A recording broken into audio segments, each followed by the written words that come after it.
Hello guys, in today's video I'm gonna show you how to find permission settings on your account on Snapchat.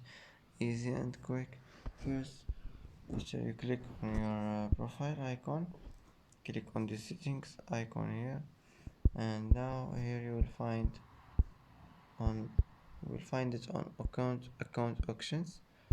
You will find here permissions, click on it, and that's how to find permission settings on your account on Snapchat. Easy and quick, and that's it. And that's it for today's video. If you like this video, don't forget to like and don't forget to subscribe.